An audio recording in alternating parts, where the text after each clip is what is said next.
నమస్తే, welcome to one TV news. ముందుగా బులెటిన్లో హెడ్లైన్ చూద్దాం.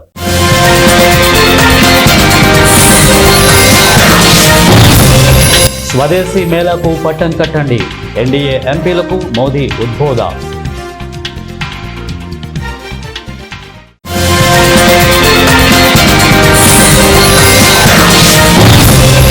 నేడే ఉపరాష్ట్రపతి ఎన్నిక, జాతీయవాది ఉదారవాది మధ్య సైద్ధాంతిక సమరం.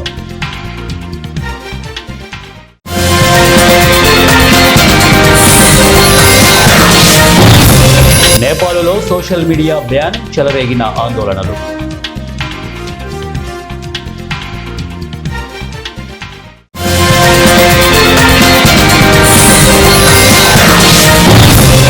యూపీఐలో కీలక మార్పులు, సెప్టెంబర్ 15 నుంచి అమలు.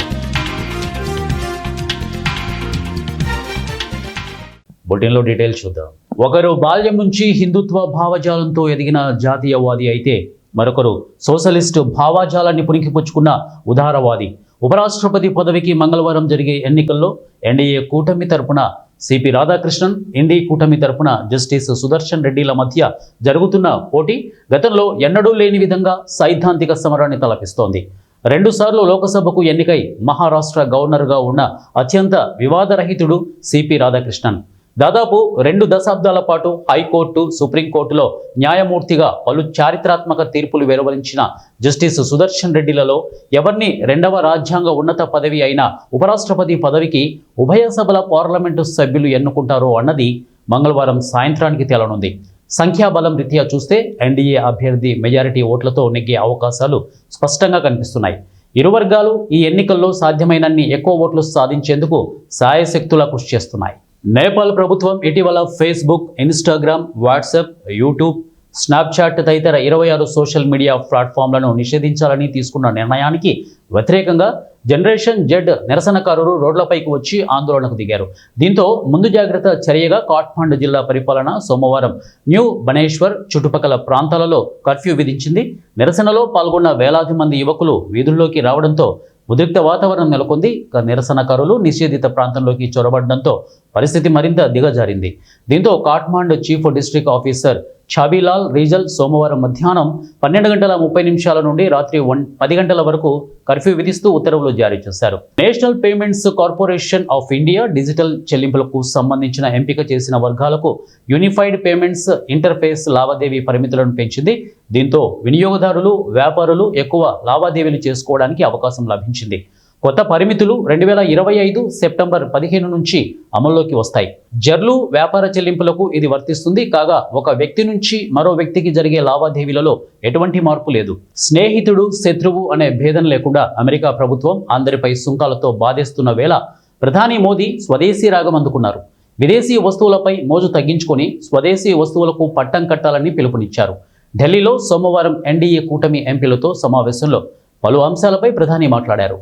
దేశవాళీ ఉత్పత్తులకు ఆదరణ పెరిగేలా చూడండి, స్వదేశీ మేళాను ఉద్యమ స్థాయికి తీసుకెళ్లండి, విదేశాల అధిక టారిఫ్ల వంటి ప్రతికూలతలు, సవాళ్ల సమయంలో భారత్ స్వావలంబన ద్వారా తన శక్తి సామర్థ్యాలను మరింతగా సంతరించుకోవాల్సిన తరుణం ఇది.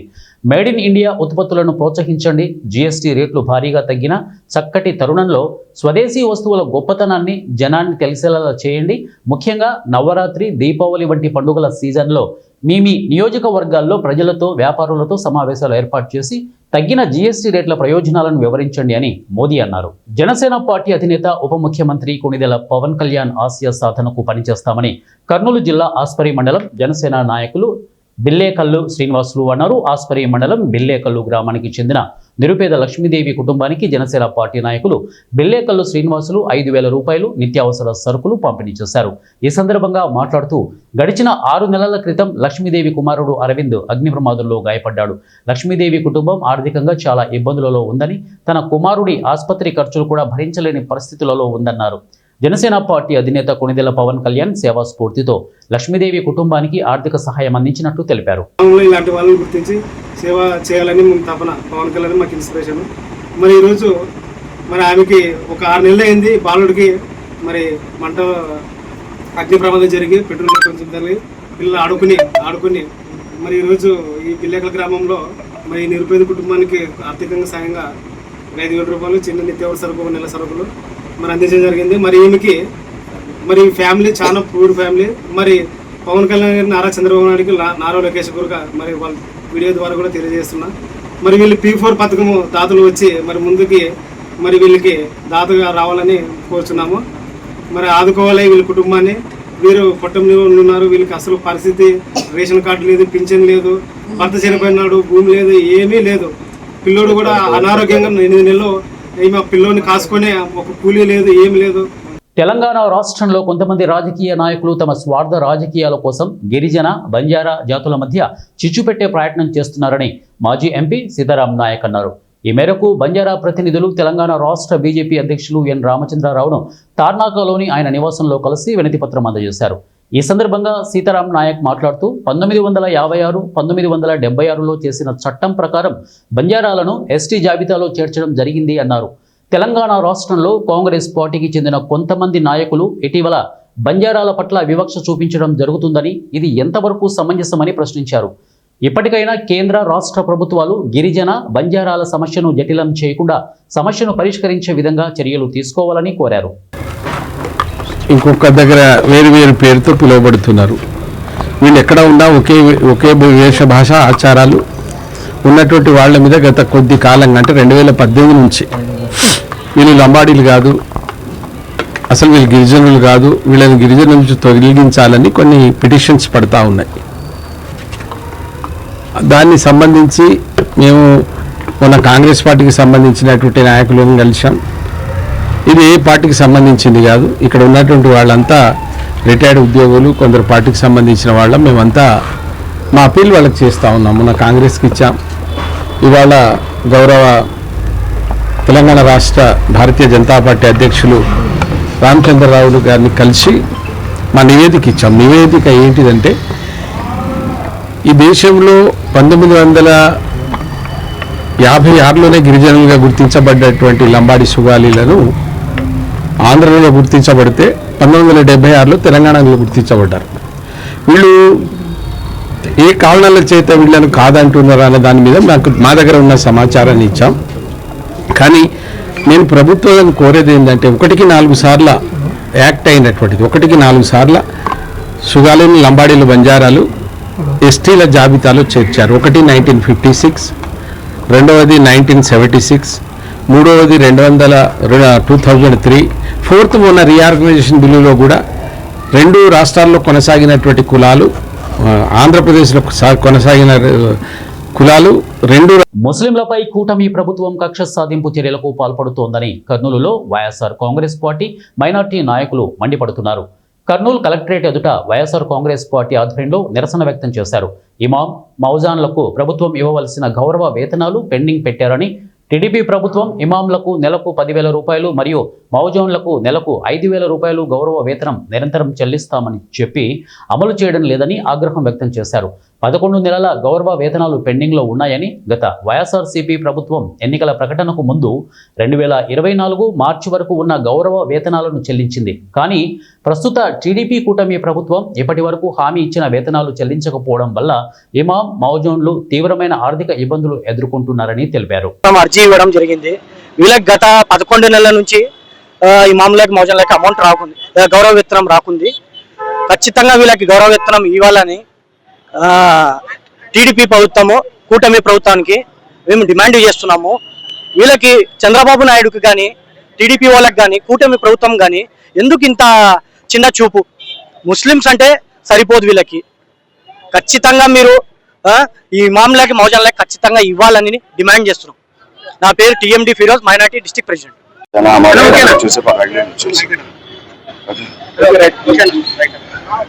అందరికీ తెలిసిన విషయం ఏమంటే, మసీదులు ఎక్కడైనా కట్టితే బాగా రెసిడెన్షియల్ ఉన్న ఏరియాస్ లోనే కడతారు. ఆడ ఉన్న లోకల్ వాళ్ళు వచ్చేసి మసీదులో నమాజ్ చేసుకోవాలని.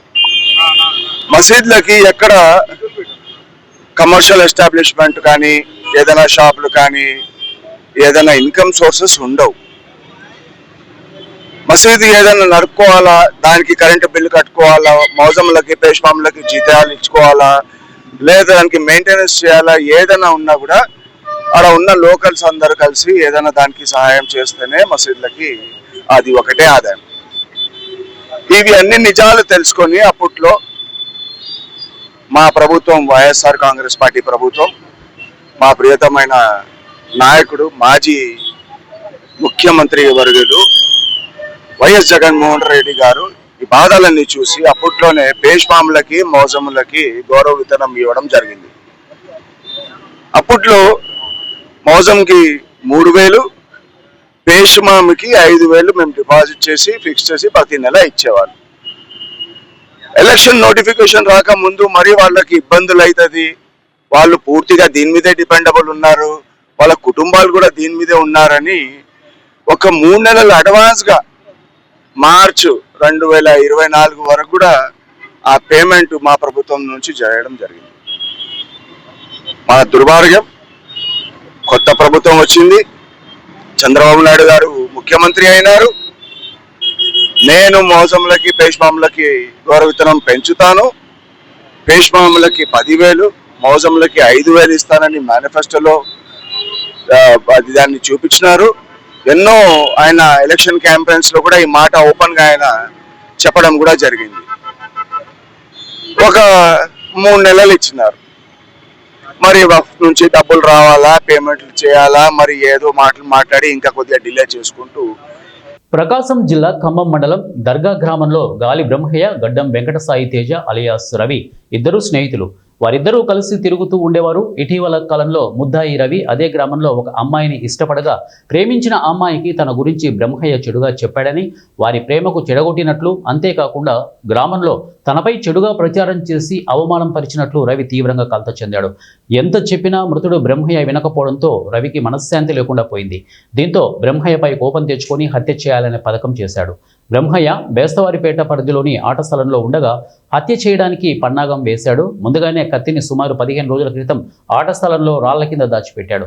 ఒక్కడే ఈ పని చేయలేను అని గ్రహించి తన వద్ద పనిచేస్తున్నటువంటి 2 మైనర్ పిల్లల సహాయం తీసుకుని ముందుగా తలపై బండరాయితో కొట్టి కత్తితో ఛాతిపై పొడిచినట్లు పోలీసులు నిర్ధారించారు. అనంతరం హత్య జరిగిన సంఘటనా స్థలం నుంచి సుమారు 100 అడుగుల దూరంలో మృతదేహాన్ని కంపచెట్లలో పడేసి పెట్రోల్ పోసి నిప్పు పెట్టారు. సంఘటనా స్థలానికి చేరుకున్న క్లూస్ టీమ్, డాగ్ స్క్వాడ్ మరియు పోలీసులు సుమారు 10 గంటల పాటు శ్రమించి సాక్ష్యాలను సేకరించి పోస్టుమార్టం నిమిత్తం కంబం ప్రభుత్వ హాస్పిటల్లో మృతదేహాన్ని తరలించారు. నిందితులను సోమవారం ఉదయం కృష్ణాపురం రైల్వే గేట్ సమీపంలో అదుపులోకి తీసుకున్నారు. మార్కాపురం డీఎస్పీ నాగరాజు మీడియా సమావేశంలో పూర్తి వివరాలు సోమవారం వెల్లడించారు. ముద్దాయిలను కోర్టులో హాజరుపరుస్తున్నట్లు మీడియా ముఖంగా తెలిపారు. డిసీజ్డ్ మోటార్ సైకిల్ ఉంటే మోటార్ సైకిల్ని బట్టి జనం వస్తారని, వాడేదో గుర్తుపట్టకుండా ఉంటాడని ఈ కేసుని మరింత సంక్లిష్టం చేసి పోలీసుని ఇబ్బంది పెట్టడానికి ఈ బండిని తీసుకెళ్లి ఎక్కడైనా దాచిపెట్టమని చెప్పడం జరిగింది. ఈ జూనియర్స్ ఇద్దరు ఈ బండిని ఖమ్మం తీసుకొచ్చారు.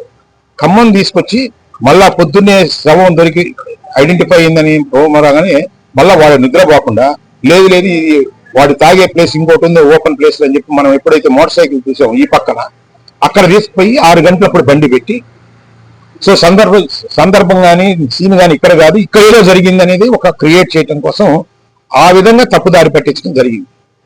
సరే, పోలీస్ ప్రొఫెషనల్ ముందు ఇవన్నీ కూడా మాకు తెలుసు, అది ఎంత కఠినమైన కేసులైనా కానీ మేము ఛేదిస్తామనే సంగతి మీకు తెలుసు. ఆ సంగతి మేము ప్రత్యేకంగా చెప్పగలేదు.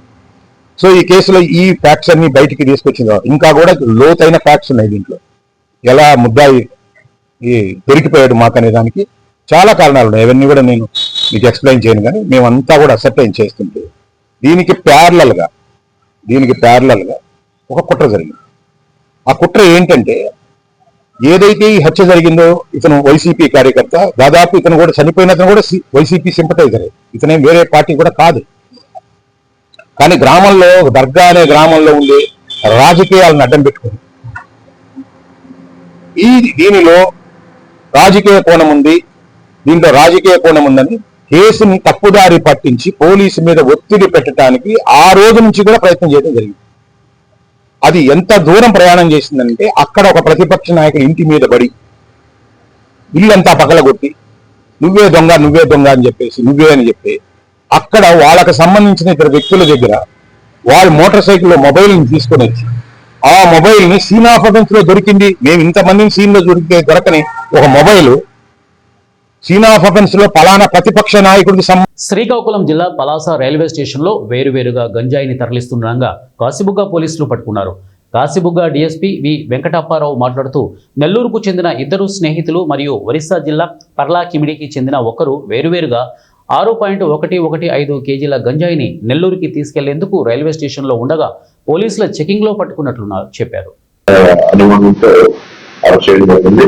ఆ ఇద్దరు వ్యక్తుల్ని ఇంట్రాగేట్ చేయగా వారి వద్ద గంజాయి 6.115 గ్రాములు గంజాయి వారి వద్ద నుంచి స్వాధీనం తీసుకోవడం జరిగింది. అదేవిధంగా వారి వద్ద ఒక సెల్ ఫోన్ మరియు 1000 రూపాయలు క్యాష్ కూడా ఉంది.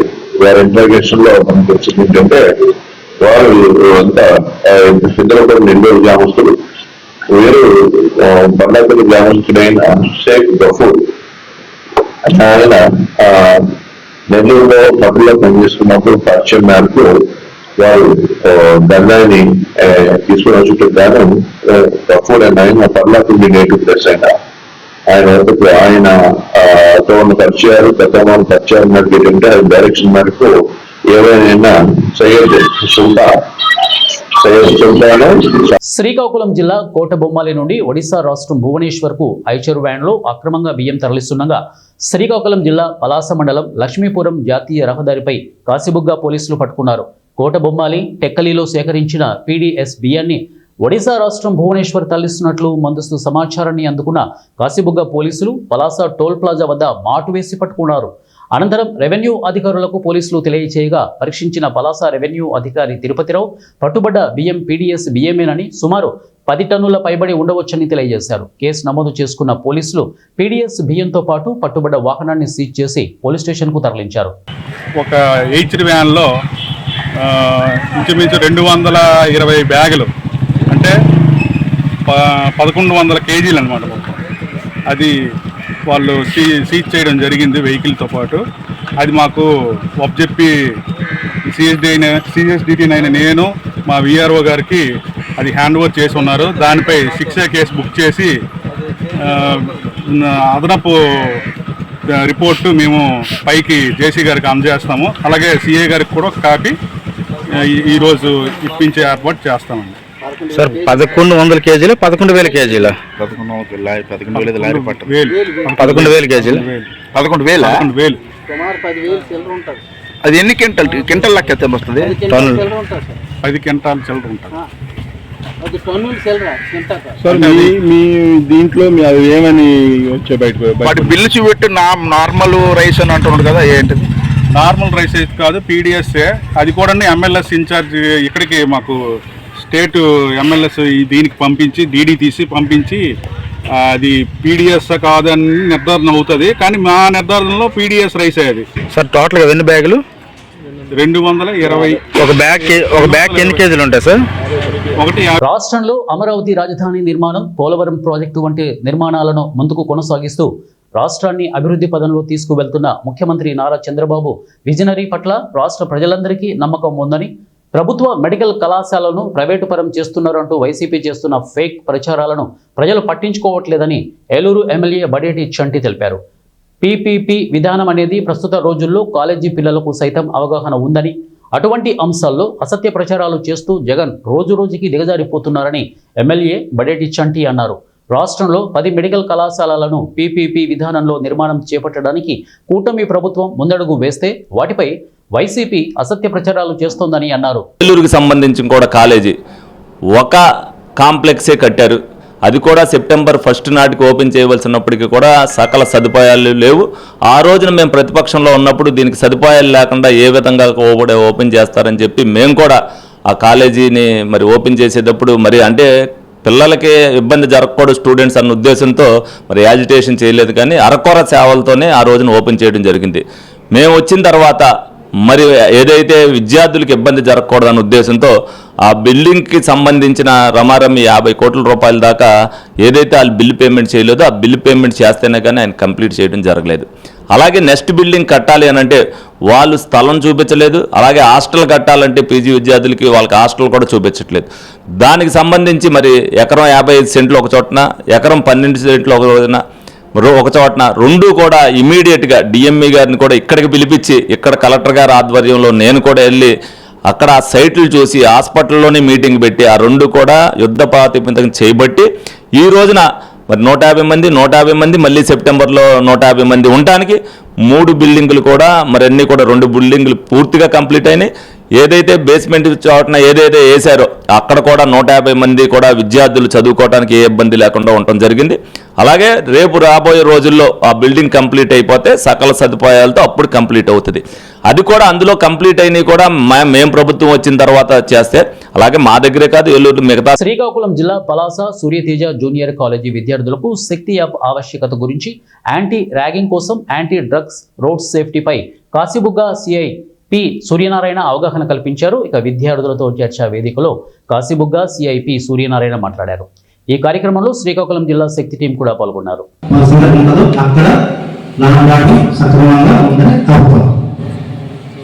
అటువంటి అట్మాస్ఫియర్ క్రియేట్ చేయవలసిన బాధ్యత మాది, దానికి సహకరించవలసిన బాధ్యత మీది.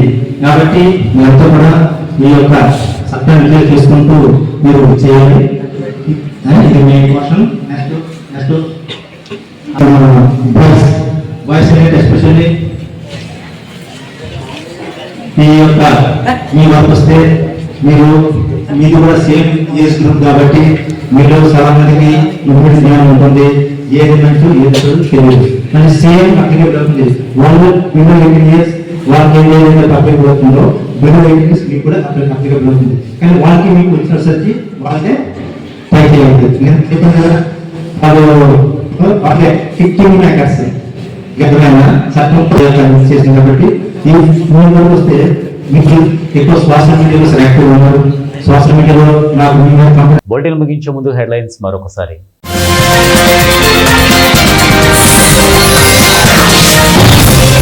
స్వదేశీ మేళాకు పట్టం కట్టండి, ఎన్డీఏ ఎంపీలకు మోదీ ఉద్బోధ.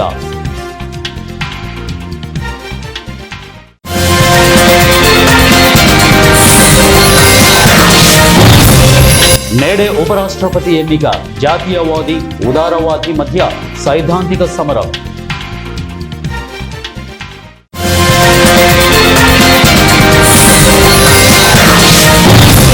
నేపాల్లో సోషల్ మీడియా బ్యాన్, చెలరేగిన ఆందోళనలు.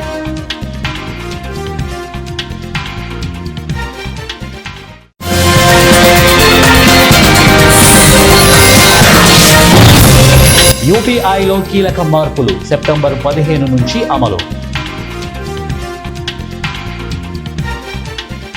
ఇవే బులెటిన్ అప్డేట్స్. నెక్స్ట్ బులెటిన్లో కలుద్దాం. Until then keep watching 1TV news. ప్రతిక్షణం ప్రజల పక్షం.